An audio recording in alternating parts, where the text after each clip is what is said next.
Tandirlarda yopiladigan o'sha mashhur ilikli somsani qarsillama somsa xamiri bilan o'rgataman.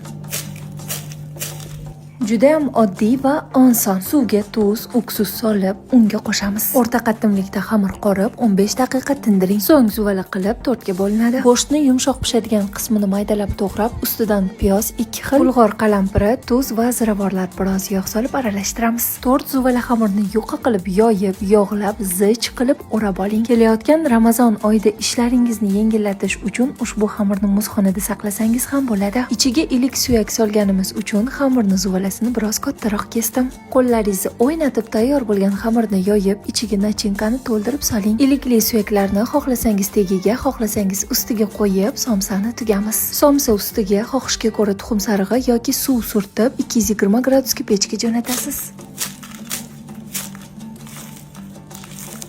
Ushbu somsa foydali va ro'za kunlarida sizni to'q tutadi.